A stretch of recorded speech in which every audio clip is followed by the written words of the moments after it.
Meus irmãos queridos, recebam a paz do Senhor. Evangelho de Jesus, segundo escreveu João, capítulo de número 3, versículo de número 16. Evangelho de João, capítulo de número 3, versículo de número 16. Porque Deus amou o mundo de tal maneira que deu o seu Filho unigênito, para que todo aquele que nele crê não pereça, mas tenha a vida eterna. João 3, versículo 16 é conhecido por nós que estudamos a Bíblia como o texto de ouro do Novo Testamento.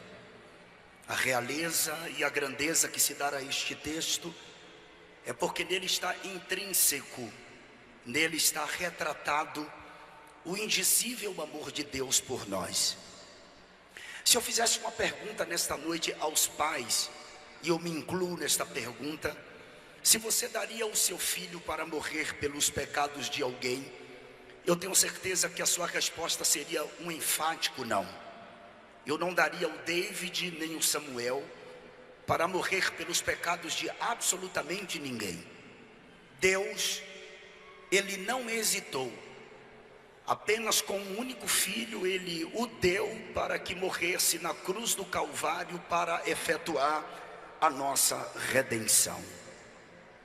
Isaías capítulo de número 53, existe uma biografia de Cristo antecipada, e o profeta messiânico diz no capítulo 53, a partir do versículo de número 1: quem deu crédito à nossa pregação? E a quem se manifestou o braço do Senhor? Porque foi subindo como renovo perante ele, como raiz de uma terra seca, não tinha parecer nem formosura, e olhando nós para ele, nenhuma beleza víamos para que o desejássemos. Era desprezado e o mais indigno entre os homens, homem de dores, experimentado nos trabalhos, e como um de quem os homens escondiam o rosto, era desprezado, e não fizemos dele caso algum. Verdadeiramente ele tomou sobre si as nossas enfermidades, e as nossas dores levou sobre si, e nós o reputamos por aflito, ferido de Deus e oprimido. Mas ele foi ferido pelas nossas transgressões e moído pelas nossas iniquidades. O castigo que nos traz a paz estava sobre ele, e pelas suas pisaduras fomos sarados. Todos nós andamos desgarrados como ovelhas, cada um se desviava pelo seu caminho, mas o Senhor fez cair sobre ele a iniquidade de nós todos. Ele foi oprimido, mas não abriu a boca. Como um cordeiro foi levado ao matadouro, e como a ovelha muda perante os seus tosquiadores, ele não abriu a boca. Da opressão e do juízo foi tirado. E quem contará o tempo da sua vida? Porquanto foi cortado da terra dos viventes, e pela transgressão do meu povo foi ele atingido. E puseram a sua sepultura com o ímpio e com o rico na sua morte. Porquanto nunca fez injustiça, nem houve engano na sua boca. Todavia, ao Senhor agradou moê-lo, fazendo-o enfermar. Quando a sua alma se puser por expiação do pecado, verá a sua posteridade, prolongará os dias, e o bom prazer do Senhor prosperará na sua mão. 750 anos mais tarde, nasceu Jesus em Belém. Todo mundo sabe que ele nasceu em Belém. Ele foi criado na pobre e miserável Nazaré. Pobre e miserável Nazaré, porque Nazaré era um lugarejo chamado de cidade, que não tinha mais do que 100 famílias, famílias agricultoras que dormiam no chão. Isso significa dizer que Nazaré não passava de 300 habitantes. Foi exatamente neste lugar que Jesus foi criado. Muita gente me pergunta em alguns seminários que eu dou: pastor, como que foi a infância de Cristo? Por que a Bíblia omite a infância de Cristo? Só fala apenas quando ele tinha 12 anos de idade, que ele pregou no templo. Existe um propósito para isto? Não, não existe propósito absolutamente nenhum em a Bíblia omitir a infância de Cristo. E isso porque a infância de Jesus foi como a infância de todo garoto judeu, assim como a sua adolescência, assim como a sua juventude. Com 5 anos de idade, era o período em que o menino passava por um outro ciclo de vida, ou ele entrava num novo ciclo. Ele começava a estudar os 5 primeiros livros da Bíblia: Gênesis, Êxodo, Levítico, Número e Deuteronômio. Quando ele completava 10 anos, ele já tinha decorado todos os 5 primeiros livros da Bíblia, e ele entrava num segundo ciclo de vida, onde nesse segundo ciclo de vida, ele aprendia sobre os livros históricos, poéticos e proféticos. Quando o garoto completava 14 anos de idade, era o momento do garoto decidir acerca da sua vida. Ou ele iria aprender aos pés de um mestre, ou senão ele iria dedicar-se à profissão do seu pai. Como Jesus não tinha um mestre à altura para ensiná-lo, Jesus optou a dedicar-se à profissão do seu pai. Isso significa que Jesus trabalhou durante toda a sua vida com prego, martelo e madeira, os instrumentos da sua própria crucificação. Quando ele completa 30 anos de idade, ele coloca a sua caixa de ferramenta nos ombros, vai até o Rio Jordão. Lá é batizado pelo seu primo João Batista, e a partir de então dá-se início ao seu ministério. Quando Jesus começou a pregar, Jesus se estabeleceu na cidade de Cafarnaum, uma cidade naquela época considerada uma grande cidade, com cerca de 3.000 habitantes. Jesus não só passou a residir em Cafarnaum, como também Cafarnaum se tornou sede do seu ministério. Quando Cristo começa a pregar, várias invejas surgiram por conta das facções religiosas existentes naquela época. O Evangelho segundo escreveu Lucas, no capítulo de número 4, versículos 28 e 30, diz que na primeira pregação que Jesus fez, tentaram matá-lo. A verdade é que nos dias de Jesus existiam pelo menos 26 facções religiosas, mas a maior e mais implacável e contundente perseguição sofrida por Cristo foi por conta da cúpula judaica. A cúpula judaica era composta de 3 classes de pessoas que viviam interligadas entre si. Eram eles os escribas, os homens inteligentes daquela época, os chamados copistas da lei, os anciãos, que eram os homens dotados de caráter maduro, que tinham habilidade para aconselhar as pessoas que lhes procuravam, e os fariseus, que controlavam 60% do povo no quesito religião. Escribas, anciãos e fariseus formavam uma cúpula judaica. Cúpula esta que, desde que Cristo iniciou o seu ministério, de alguma forma planejaram, incitaram o povo a matar Jesus. Em Marcos capítulo de número 14, versículos 1 e 2, tem o plano para matá-lo. Olha o que está escrito: faltavam apenas 2 dias para a Páscoa e para a festa dos pães sem fermento, e tanto os líderes dos sacerdotes como os professores da lei procuravam um meio de prender Jesus à traição e matá-lo. No capítulo de número 12, versículo 14 do Evangelho segundo escreveu Mateus, tem uma conspiração para matá-lo. Diante disso, saíram os fariseus e começaram a conspirar sobre como poderiam matar Jesus.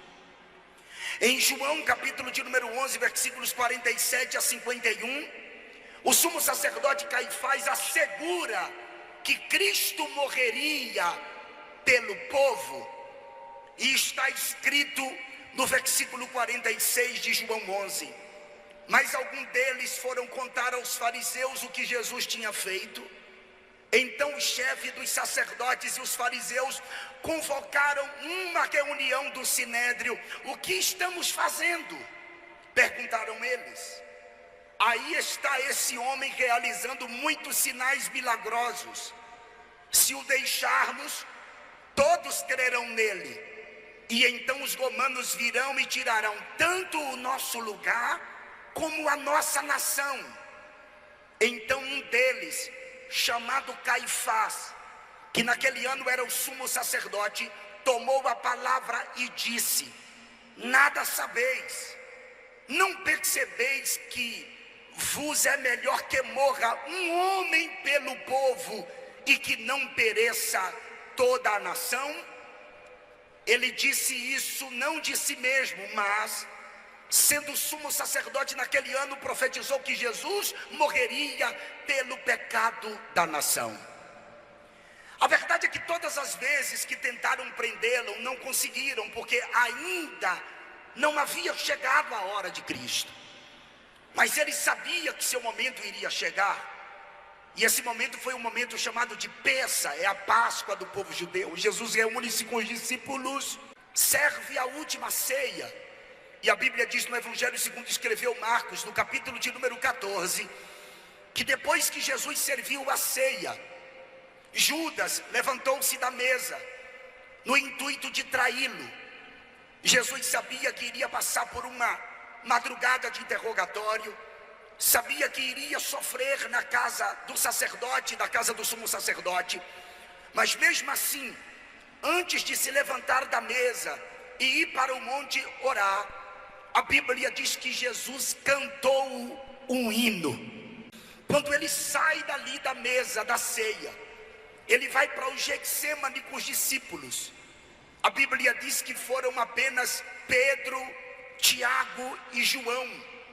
O capítulo 23 do Evangelho segundo escreveu Lucas diz que quando Jesus chegou no monte, ele olhou para os discípulos e disse-lhes no versículo 40: orai para que não entreis em tentação. E apartou-se deles cerca de um tiro de pedra, mais ou menos 20 a 30 metros, e pondo-se de joelhos, orava. A oração de Jesus, no versículo 42 de 23 de Lucas, diz que ele orava assim: Pai, se possível, passa de mim este cálice, todavia, não seja feita a minha vontade, mas a tua. Quando Jesus está orando ao Pai, Pai, se possível for, passa de mim este cálice. Aqui implica alguma coisa a respeito da cultura dos dias de Jesus. Quando alguém era condenado à cruz, a família do condenado passava pela vergonha do vitupério. A casa da família do condenado à cruz era queimada a fogo. A partir de então, o pai do condenado seria exposto à vergonha mais intensa dentro da sociedade. E Jesus aqui está como um homem, e quando ele diz: Pai, se possível, passa de mim este cálice, ele está dizendo ao Pai: eu não quero que você passe pela vergonha, todavia, não seja feita a minha, mas a tua vontade. Naquele instante apareceu um anjo do céu que ele confortava. E enquanto o anjo confortou Jesus, logo depois ele começa a entrar em agonia. O versículo 44 diz que ele orava tão intensamente que o seu suor começou a se tornar em grandes gotas de sangue que corria até o chão. Jesus começa a passar por aquele fenômeno chamado de hematidrose. A hematidrose só acontece em questões excepcionais. Não acontece com qualquer momento, com qualquer indivíduo. Diz que na história apenas 3 pessoas sofreram de hematidrose. Uma foi Jesus, outra foi uma freira na Idade Média, e outra pessoa foi uma garota no período da Segunda Guerra Mundial. Na história não registra outras pessoas que sofreram de hematidrose. E a pessoa, para sofrer de hematidrose, quando as glândulas sudoríparas são rompidas, para que o seu suor fique pigmentado com sangue, é preciso uma questão excepcional, provocado por uma fraqueza física, acompanhado de um abatimento moral violento, causado por uma profunda emoção, um profundo medo, um terror. E a verdade é que Jesus, ele estava levando a angústia por causa dos nossos pecados. Quando ele sua sangue, aquilo significa dizer que Jesus estava passando por um momento mais difícil da sua história. Depois Jesus se levanta e ele vai até os discípulos que estavam distantes dele cerca de 20 a 30 metros. E ele encontrou os discípulos dormindo e ele perguntou: não podeis velar comigo sequer uma hora? Por que os discípulos estavam dormindo, pastor? Por causa do mundo espiritual.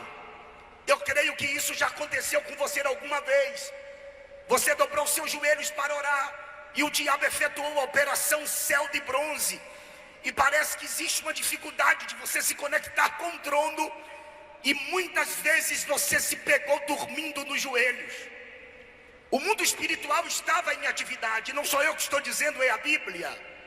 Porque logo depois da oração de Jesus, aparece Judas com a guarda sacerdotal para prendê-lo.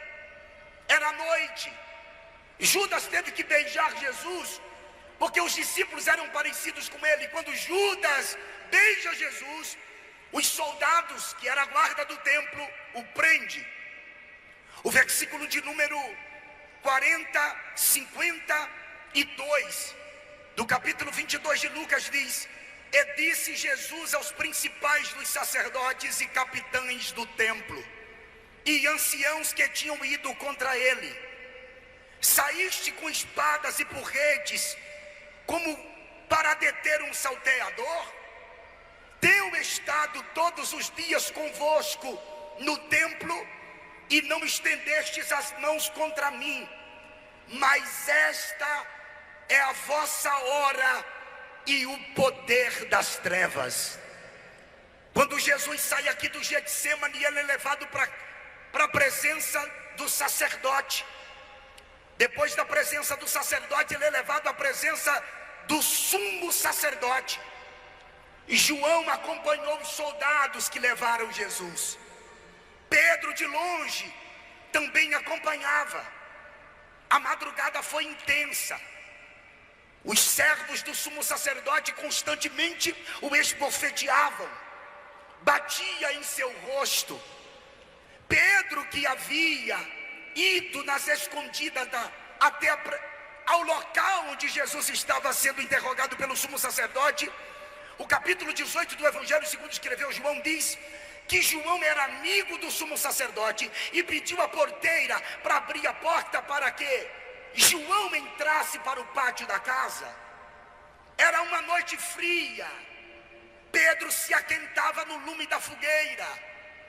De repente, o versículo de número 17 do capítulo 18 do Evangelho segundo escreveu João diz que a porteira olhou para Pedro e perguntou para ele: não és tu um dos discípulos deste homem? E respondeu Pedro e disse: não sou. Versículo 25 do capítulo 18 do Evangelho de João: e Simão Pedro estava ali e aquentava-se, e disseram-lhe, pois, não és tu um dos seus discípulos? E ele negou pela segunda vez e disse: não sou. Versículo de número 26 e 27: e um dos servos do sumo sacerdote, perante aquele a quem Pedro cortara a orelha, disse: não te vi eu no horto com ele? Pedro negou terceira terceira vez, e logo o galo cantou. Pastor, por que o galo cantou quando Pedro negou pela terceira vez? O galo aqui não significa apenas a ave que canta. Aqui significa pelo menos duas coisas. Primeiro, era o momento da troca da guarda romana. Os soldados que passaram a noite iriam para o descanso e outros assumiriam o posto. Segundo, era o momento em que os sacerdotes iam remover a cinza do altar do holocausto do templo, colocar nova lenha para ser queimado um novo holocausto, ou seja, a crucificação estava começando. Quando amanhece o dia, pegaram Jesus e levaram-no à autoridade chamada Pilatos. Pilatos olha para Jesus, descobre que ele havia nascido na jurisdição de Herodes, e Pilatos pede aos seus soldados que levem Jesus à presença de Herodes. O capítulo 23 do Evangelho segundo escreveu Lucas, está escrito no versículos 11, 12, 13 e 14, que quando Herodes recebeu Jesus juntamente com seus soldados, o desprezou, escarneceram de Jesus, vestiram-o com uma roupa resplandecente. E sabe o que Herodes fez? Pegou Jesus e enviou de volta a Pilatos. Por que Pilatos envia Jesus a Herodes e Herodes torna a enviá-lo a Pilatos? Porque eles dois estavam brigados politicamente. E a Bíblia quem diz isso, versículo de número 12 de 23 de Lucas: e no mesmo dia Pilatos e Herodes entre si se fizeram amigos, pois dantes andavam em inimizades um com o outro. Quando Pilatos recebe Jesus de volta, a Bíblia diz que Pilatos ordenou que o flagelasse. O flagelo era algo insuportável. E a verdade é que depois do flagelo, a autoridade por nome Pilatos era para soltar Jesus. Eu creio que a maioria dos que estão aqui já viram aquele filme de Mel Gibson chamado de A Paixão de Cristo. No meu ponto de vista de investigador desse assunto, ninguém relatou tão apropriadamente a crucificação de Jesus e o seu flagelo como este filme A Paixão de Cristo. E se os senhores não conhecem esse filme, por favor assista. Inclusive, procura no YouTube o ator principal chamado de Jim Caviezel, que por conta do filme que protagonizou, ele acabou se convertendo e o seu testemunho é extraordinário. É impossível você não chorar com o testemunho desse indivíduo, que diz ele que sofreu retaliações depois do filme. Inclusive, depois do filme, Hollywood nunca mais o convidou para fazer um grande papel. O flagelo era insuportável. O prisioneiro, o condenado, apanhava nas costas, na frente, até mesmo na sola dos pés. Os soldados mais fortes empunhavam azorragues com bolinhas de chumbo ou ossos de carneiro em tiras múltiplas e batia com tanta violência no condenado que perfurava o tecido humano e grudava até mesmo nos ossos e nas costelas do condenado. Jesus passou por tudo isto. Depois do flagelo, pegaram Jesus e apresentaram a Pilatos. Pilatos tinha autoridade para soltar Jesus. A Bíblia diz que era Páscoa, e por ocasião da Páscoa devia-se soltar um prisioneiro. Vale lembrar que isso aqui não é um princípio bíblico, isso aqui é um costume que os judeus criaram de soltar alguém por ocasião da Páscoa. O capítulo 18 do Evangelho segundo escreveu João, versículo de número 39. Olha o que Pilatos diz para o povo: mas vós tende por costume que eu vos solte alguém por ocasião da Páscoa. Querei, pois, que eu vos solte o rei dos judeus? Pilatos era para ordenar a soltura de Cristo, mas ele vai perguntar aos judeus: o que os judeus gostariam que ele fizesse. Os judeus responderam: nós não queremos que você solte Jesus, nós queremos que você solte Barrabás. Barrabás era um terrorista, um inimigo público, um inimigo do Estado, um indivíduo que havia causado problemas graves para as autoridades daquela época. Mas mesmo assim, o povo disse: nós queremos que você solte a Barrabás. E lógico, dentro do ponto de vista lógico, se eles pediram que soltasse a Barrabás, logo Pilatos devia trancafiar Jesus ou prendê-lo. Só que Pilatos pergunta: e o que eu faço com Cristo? A multidão respondeu: crucifica-o, crucifica-o. Pilatos, que morava na Fortaleza Antônia com a sua esposa Cláudia, perguntou isso estando na parte superior da sua casa. A multidão estava no pátio gritando: crucifica-o, crucifica-o. E Pilatos desce as escadas, vai até o pátio da casa, entrega Jesus no meio da multidão. Dali a multidão assumiu, pois agora Jesus é conduzido até o Gólgota. Da casa de Pilatos até o Gólgota era 1 hora, o indivíduo levando a cruz nas suas costas. A verdade é que não era uma cruz, senhores, e por favor, isso aqui é porque vocês entendam. Não era a cruz inteira, era o patíbulo. O patíbulo da cruz é a parte horizontal, onde se coloca as mãos. O estirpe da cruz, a parte vertical, ficava no monte. E por que não era a cruz inteira, pastor Denilson? Porque ninguém suportava o peso do estirpe e do patíbulo. Porque a cruz inteira pesava aproximadamente 140 quilos.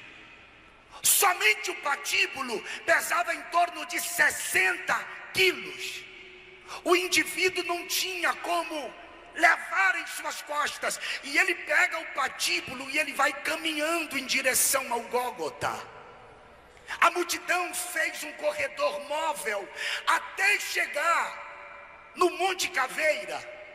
Enquanto ele caminhava, o povo chutava, esbofeteava-o, cuspia ali. Ele estava muito fraco, apático. Ele estava com fome, com sede. A Bíblia diz que ele caiu algumas vezes. Teve um momento que ele caiu, que viram que ele tinha dificuldade de se levantar, e pegaram um homem por nome Simão de Cirene, ou Simão Cirineu, e constrangeram a levar a cruz. Isso aqui vale a sua vida, porque quando a gente não suporta levar a cruz, que está tão pesada, por favor, não desista, porque sempre aparece um Simão Cirineu para nos ajudar. Sempre o Espírito Santo está presente para nos dar uma mãozinha. Ele vai caminhando mesmo assim. Quando chega no monte, deitaram Jesus no estirpe que estava no chão, pegaram o patíbulo e prenderam no estirpe. E agora os pregos de 8 polegadas são pregados nas mãos de Jesus e nos seus pés. E depois que o prega na cruz, o levanta. E Jesus está no alto do madeiro. A multidão está ali em volta da cruz. É um pensamento meu, por favor, compreenda. Imagine Marta e Maria, uma segura na mão direita, outra na mão esquerda, e olhava para Lázaro e dizia assim: Lázaro, faça alguma coisa por ele, ele ressuscitou você no 4º dia. Imagine a filha de Jairo, que olhava para ele e dizia: pai, você é uma autoridade, você é um fariseu, ele me ressuscitou, faça alguma coisa. Mas ninguém tinha como livrá-lo daquela cruz. A situação dele era tão deplorável, que ele estava precisando fazer uma oração por aqueles que estavam escarnecendo dele. E ele estava um pouco pendido para frente. Seu oxigênio estava seu cérebro estava sem oxigênio. E ele precisava inspirar. encher o pulmão de ar, raciocinar, para ele poder fazer uma oração por nós.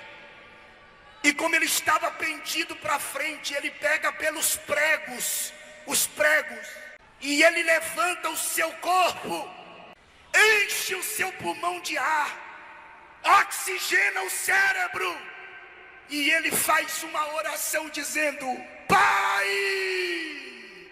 perdoa-lhes, porque não sabem o que fazem. A mensagem desta noite, eu não sei se vocês já entenderam, não é uma mensagem de reteté. Esta é a maior mensagem da Bíblia. A cruz de Cristo. A mensagem de hoje é para você relembrar aquilo que ele passou, aquilo que ele viveu. Aleluia! Esses dias na internet, nas redes sociais, eu vi muitas pessoas comentando, por causa da escola de samba em São Paulo, Gaviões da Fiel. Inclusive deputados emitiram nota de repúdio, porque a Gaviões da Fiel colocou 2 atores, um representando Cristo e o outro Satanás. E Satanás pisava em Cristo, maltratava Cristo, chutava Cristo. E eu vi que muitas pessoas não entenderam absolutamente nada, ou melhor, não entendem nada da crucificação. Não foi o diabo quem pisou em Jesus. Não foi o diabo que chicoteou Jesus. Não foi Satanás quem pisou Jesus. Satanás, na verdade, não encostou um dedo em Jesus. Tudo quem fez foi o Pai. 53:10 de Isaías: ao Pai agradou moê-lo. Deus moeu, Deus castigou. O chicote foi do Pai, pastor. A ira foi do Pai. A cólera foi do Pai. O Pai foi quem fez aquilo com o Filho, e não o diabo. E por que o Pai fez?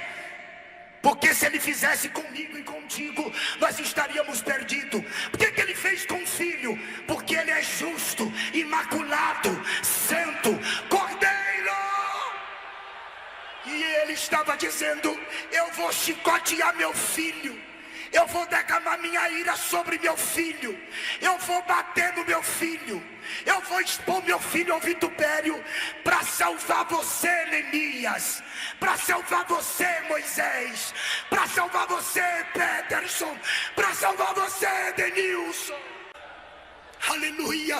O diabo não encostou a mão nele, pelo contrário, o diabo não queria que ele fosse para a cruz. Teve um momento que ele se sentiu só. Lembra que ele havia dito: o Pai está em mim, eu estou no Pai. Mas aqui ele está gritando: por que me desamparaste? Onde estava o Pai? Furioso. Salmo 18. Salmo 18. O Pai está furioso. Salmo 18. O Pai está furioso, porque quer tirar o Filho da cruz, mas não pode. Os salmos falam de Cristo como nosso Salvador. O Salmo 41 é ele na ceia. O 22 ele está na cruz. O 16 ele está no túmulo. O 18 ele ressuscitou. O 24 que o pastor leu é ele voltando para a glória. No 22 está escrito, olha só o que está escrito no Salmo 22. O que o salmista está vivendo aqui é o que ele vive. Muitos touros me cercaram, fortes touros de Bazã me rodearam. Abriram contra mim suas bocas, como leão que despedaça e que ruge. Como água me derramei, e todos os meus ossos se desconjuntaram. O meu coração é como cera, e derreteu-se dentro de mim. Isso fala do amor dele por nós. A minha força se secou como um caco. Ele estava fraco. E a minha língua se apega ao paladar. Me puseste no pó da morte, pois me rodearam cães. O ajuntamento dos malfeitores me cercou. Traspassaram-me as mãos e os meus pés. Pastor Denilson, por que o pai estava tão irado? Porque não podia. Ele podia. É paradoxal, tá? Ele podia tirá-lo da cruz, mas ao mesmo tempo não podia, porque ele nos amou. Deus amou o mundo de tal maneira que deu seu Filho unigênito, para que todo aquele que nele crê não pereça, mas tenha vida eterna. O sofrimento dele foi tão intenso, que ele pegou e se rendeu. Ouça isto aqui. Ele se rendeu. Não foi a morte que o matou. A morte não matou Jesus. Foi ele quem se rendeu, dizendo: Pai. O reverendo Moon disse que veio para cumprir aquilo que Jesus não cumpriu, porque Jesus morreu em missão. Ele se enganou. Antes de morrer, Jesus gritou: Pai, está consumado. Em tuas mãos entrego o meu espírito. Quando ele expirou, ele vai para o tabernáculo celestial. Hebreus 9, versículo 36, se não me falha a memória, ele precisa purificar o tabernáculo verdadeiro. E quando ele morre, que ele chega lá como sumo sacerdote, o véu do templo de 30 centímetros de espessura rasgou-se de alto a baixo. Ele estava dizendo: eu cheguei aqui, o caminho está aberto. Eu vou ter que pedir agora, levanta a mão para dar um grito de aleluia para o Cordeiro de Deus. O véu não rasgou para Deus sair, o véu se rasgou para eu entrar, para você entrar.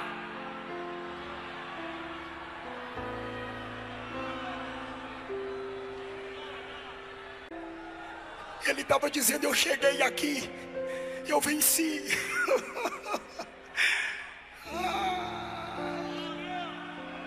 Ele muda as vestes porque ele tem que ir no mundo dos mortos. E bíblica e teologicamente é provado isso através dos tipos. Por que ele muda de roupa? Porque ele precisa ir no mundo dos mortos, no chamado de Hades.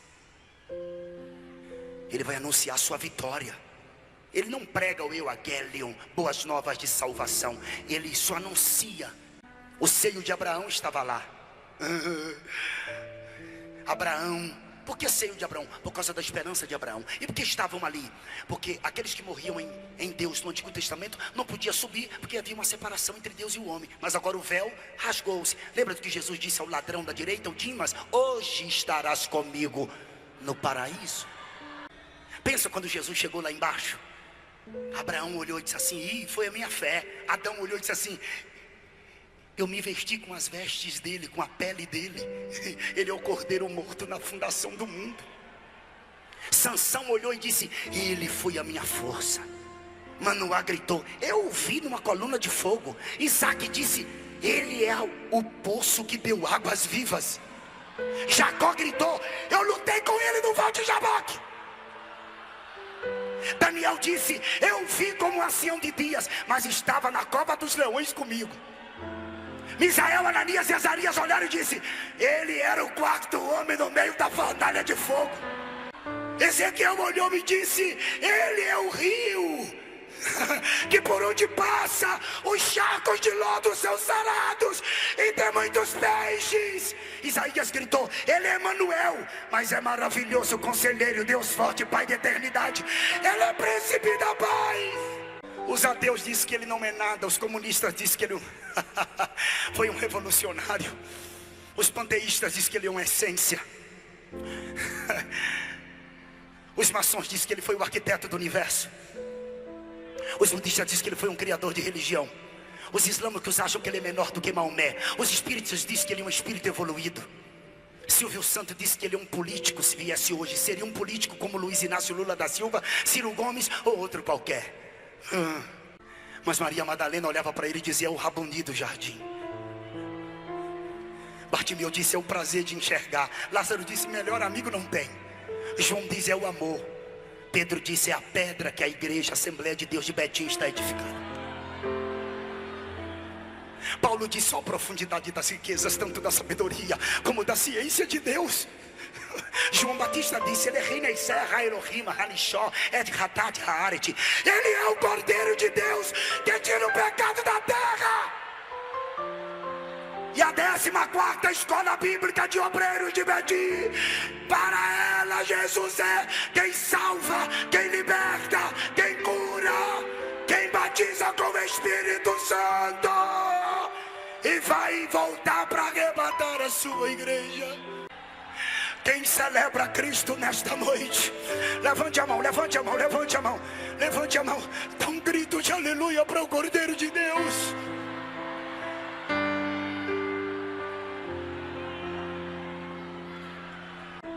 A morte tentou prender ele quando ele chegou no mundo dos mortos. Atos dos Apóstolos diz que a morte lançou grilhões, cadeias, mas a morte não podia retê-lo, não tinha como prendê-lo. Ele quebrou os grilhões, as cadeias. Pega na mão do crente aí, pega na mão do crente aí, pega. Fala: tudo isso ele fez por você, fala.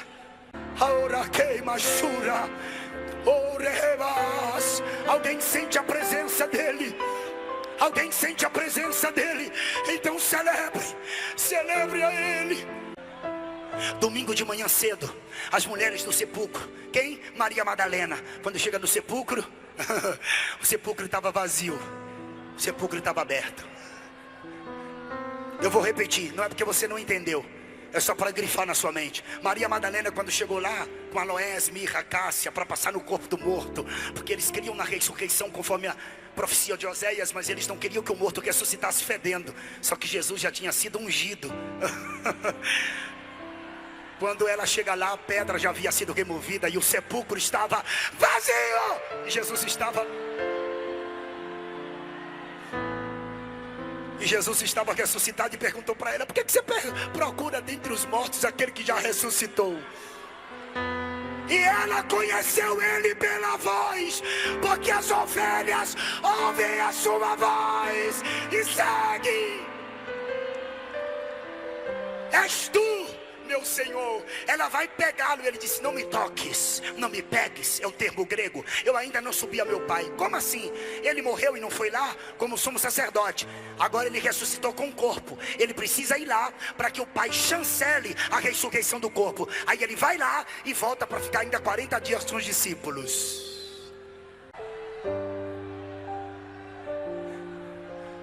Vai e avisa para Pedro que eu estou vivo. Por que avisar para Pedro? Que Pedro havia negado. Em outras palavras, ele estava dizendo: diga a Pedro que eu perdoo ele, que ainda está de pé o meu pacto com ele. Diga a ele que ele me negou, mas não esqueci dele não, está de pé. Eu venci por ele, inclusive, avisa lá para ele. Alguém olhou para um pastor que estava participando de uma reunião de vários líderes de religião, e os líderes de religião sempre olhavam para o pastor e zombavam do pastor. E um deles perguntou: você fala tanto do teu Cristo que está vivo, mas teu Cristo quando morreu, nem um sepulcro ele tinha para ele. E o pastor respondeu: para que ele queria um sepulcro para ele mesmo, se ele só ia passar um final de semana? O sepulcro está vazio. Ele não está mais aqui. Ouvir o meu Senhor bater na porta e o meu coração queimou.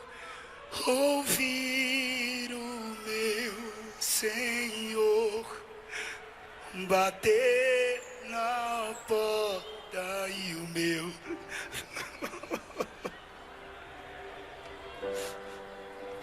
eu não vou parar. Vem, gastarei Muitos querem suas mãos, nós queremos os seus pés. Muitos querem suas mãos, nós queremos seus pés. Deixa queimar, deixa queimar.